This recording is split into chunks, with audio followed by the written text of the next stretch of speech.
প্রতিবার মাংস মানে সেই একই ঝোল, একঘেয়ে স্বাদ, আর ভালো লাগে না। যারা মাংসের সেই একঘেয়ে রান্না খেতে খেতে বিরক্ত, ভাবছেন এবার একটু অন্য কিছু ট্রাই করা যাক, এই রেসিপিটা তাদের জন্য। আজ এমন এক রেসিপি বানাতে চলেছি যার গন্ধে পাশের বাড়ির লোকও টেবিলে চলে আসবে। পোড়া মশলার চিকেন। মাংস খেতে কার না ভালো লাগে, কিন্তু এরকম পোড়া মশলার স্বাদ যদি একবার মুখে পড়ে ভুলতে পারবেন না, কথা দিচ্ছি। Hi guys, welcome back to my YouTube channel রাখি রান্নাঘর।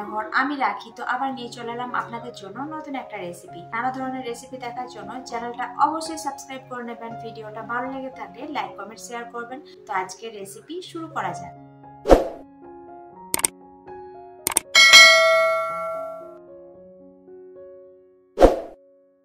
চারিপাশটা দেখে তো বুঝতে পারছেন এই মাত্র বৃষ্টি থেমেছে, চারিদিকে একটু ঠান্ডা ঠান্ডা। তাই বাড়ির মধ্যে বসে বসে ভাবছিলাম আজ কিছু স্পেশাল বানালে কেমন হয়। তখন মনে পড়লো বহুদিন ধরে তো এই পোড়া মশলার চিকেনটা বানাইনি। তো চলুন বৃষ্টির দিনে একটু অন্যরকম মাংস রান্না করি। তাই সঙ্গে সঙ্গে ক্যামেরাটা অন করলাম আর আপনাদের সাথে রান্নাটা শেয়ার করছি। মাংস রান্না করার আগে তো মাংসটা ভালোভাবে পরিষ্কার করে ধুয়ে নিতে হবে। এবার মাংসটা ম্যারিনেট করব। ম্যারিনেট করার জন্য সেরকম কিছুই লাগছে না, একটু লেবুর রস আর পরিমাণ মতো নুন, সমস্ত কিছু মাখিয়ে এটাকে কিছুক্ষণের জন্য রেস্টে রেখে দিচ্ছি। রান্নার আগে যেগুলো লাগবে সেগুলো একটু গুছিয়ে নিই। তার জন্য দুটো পেঁয়াজ লাগবে। প্রথমে পেঁয়াজের খোসাটা ভালোভাবে ছাড়িয়ে নিচ্ছি।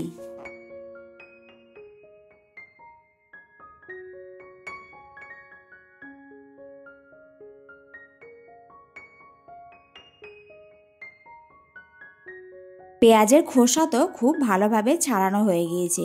এবার বাটির মধ্যে জল নিয়েছি পরিমাণ মতো। এবার পেঁয়াজগুলো ধুয়ে নিচ্ছি, সাথে যা যা লাগবে সেগুলোকেও ধুয়ে নিচ্ছি। একটা বড় সাইজের টমেটো নিয়েছি, আর লাগবে কাঁচা লঙ্কা। আমাদের গাছে রয়েছে কাঁচা লঙ্কা, তাই গাছ থেকে একদম টাটকা কাঁচা লঙ্কা তুলে নিলাম।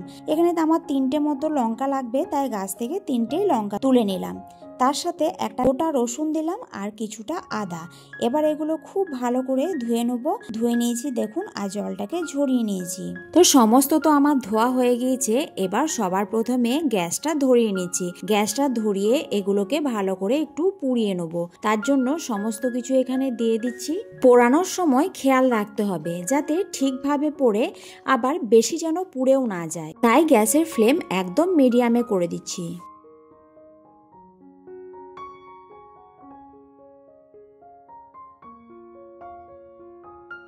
এখন সমস্ত কিছু পোড়ানো হয়ে গিয়েছে। সবার শেষে একটা শুকনো লঙ্কা দিলাম। শুকনো লঙ্কাটা আগে দিলে অনেকটাই পুড়ে যেত, তাই এখন দিয়ে সমস্ত কিছু পোড়ানো হয়ে গিয়েছে। এবার এগুলোকে একটু ঠান্ডা করে এগুলো খোসা ছাড়িয়ে ভালো করে কেটে নিচ্ছি, যাতে এগুলো পেস্ট করতে সুবিধা হয়।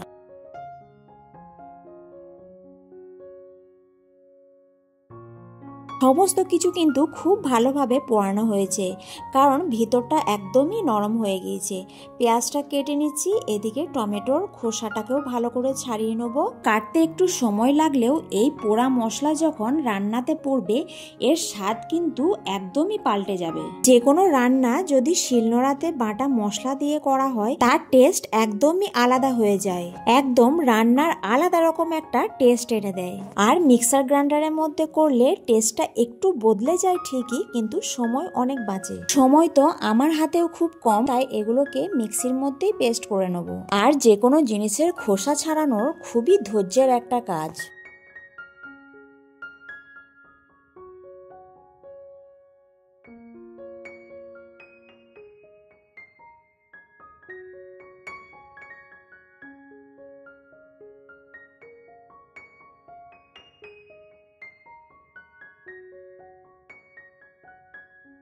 দেখুন সমস্ত কিছুর খোসা খুব ধৈর্য নিয়ে এগুলোকে আমি ছাড়িয়ে নিয়েছি। এবার জারের মধ্যে দিয়ে দিয়েছি। জারের মধ্যে দিয়ে ঢাকনা বন্ধ করে এর মধ্যে কোনো জল অ্যাড করছি না, যেহেতু টমেটো আছে তাই কোনো জল দিচ্ছি না। এটা ভালো করে একটা পেস্ট তৈরি করে নিচ্ছি।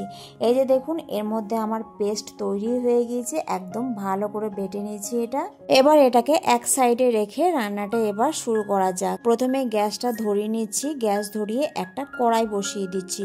কড়াইটাকে বসিয়ে ভালোভাবে গরম করে নিতে হবে। গরম করার পর এর মধ্যে দিয়ে দেবো সর্ষে তেল পরিমাণ মতো, প্রায় 4 চামচ মতো সর্ষে তেল দিয়ে দিচ্ছি। যে কোনো রান্নাতে কিন্তু সর্ষে তেল তেল ব্যবহার করলে তার স্বাদ একটু আলাদা হয়। তো আমি সর্ষে তেল দিয়েই রান্না করছি আর তেলটাকে চারিদিকে ছড়িয়ে নিচ্ছি কড়াইয়ের গায়ে যাতে লেগে না যায়। আর ফোড়নে দিলাম একটা শুকনো লঙ্কা, একটা তেজপাতা আর সামান্য একটু গোটা জিরে। ভালোভাবে ফোড়ন ভেজে নেওয়ার পর কেটে রাখা কিছু পেঁয়াজ দিয়ে দিলাম। একটা মিডিয়াম সাইজের পেঁয়াজকে পাতলা পাতলা করে কেটে নিয়ে এটাকে একটু ভেজে নেব একদম হাই ফ্লেমে। পেঁয়াজটা যখন হালকা একটু লাল লাল করে ভাজা হয়ে যাবে তখন এই যে ম্যারিনেট করে রাখা চিকেনটা এর মধ্যে এক এক করে দিয়েছি।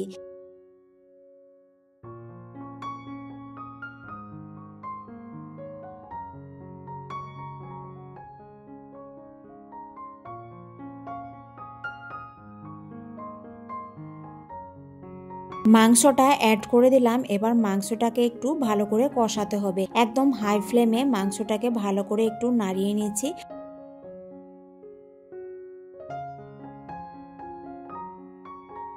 এখানে আমি হাই ফ্লেমে 5 মিনিট মতো মাংসটা ভালো করে কষিয়ে নিয়েছি। আর দেখুন মাংসের রংটাও কিন্তু অনেকটা পাল্টে গিয়েছে।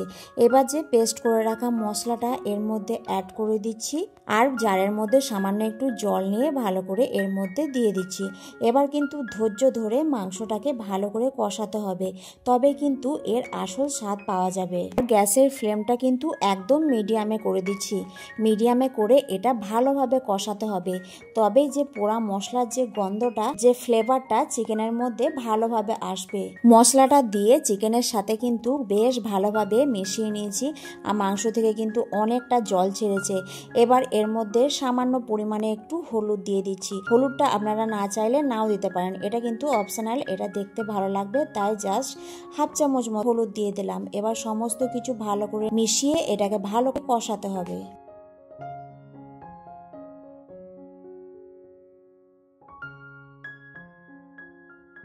সমস্ত কিছু ভালোভাবে মিশিয়ে নিয়েছি আর এটাকে 2 থেকে 3 মিনিট মতো ভালো করে কষিয়ে নিয়েছি। এবার এটাকে ঢাকনা দিয়ে ঢেকে রেখে দেবো একদম লো ফ্লেমে। প্রায় 5 মিনিট পর ঢাকনা খুলছি, দেখুন মাংস থেকে কতটা তেল ছেড়েছে। আবারও আমি এটাকে কিন্তু ভালো করে কষাবো, সামান্য একটু করে জল দেবো আর এটাকে ভালো করে কষাবো, তবে এর গন্ধটা কিন্তু ভালোভাবে পাওয়া যাবে।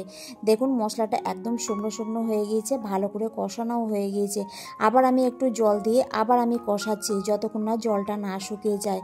খুব ভালোভাবে আমার কষানো হয়ে গিয়েছে সমস্ত কিছু।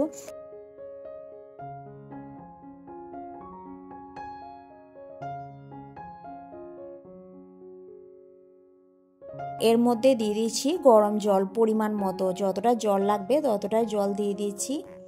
এবার সমস্ত কিছু ভালো করে মিশিয়ে নিচ্ছি আর নুনটাও একটু টেস্ট করে নেব। আবার এখানে নুনটা একটু কম মনে হচ্ছিল তাই হাফ চামচ মতো দিয়ে দিলাম নুন। ঝোল দেখুন খুব সুন্দর ফুটে গিয়েছে।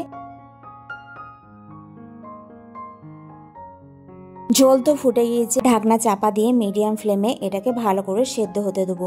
প্রায় 10 থেকে 15 মিনিট পর ঢাকনা খুলছি, দেখুন একদম কিন্তু ঝোলটা শুকিয়ে গিয়েছে। আর এর মধ্যে আমি একটু গরম মশলা দিয়ে দিচ্ছি হাফ চামচ মতো। সমস্ত কিছু ভালোভাবে মিশিয়ে নিচ্ছি, আরও 5 মিনিট ধরে ভালোভাবে কষিয়ে নিয়েছি। আর এর মধ্যে কিন্তু আর কোনো মশলা অ্যাড করিনি। আর কালারটা দেখুন কত সুন্দর এসেছে। তো রান্নাটা একদম কমপ্লিট হয়ে গিয়েছে, দেখুন পোড়া মশলায় চিকেন একদম রেডি। তো রেসিপিটা কেমন লাগলো অবশ্যই কমেন্ট করে জানাবেন। ভিডিওটা ভালো লাগলে লাইক শেয়ার করতে ভুলবেন না। চ্যানেলে নতুন হলে চ্যানেলটা অবশ্যই সাবস্ক্রাইব করে নেবেন। আবার আসছি নতুন কোনো এক রেসিপি নিয়ে। আজকের জন্য টাটা।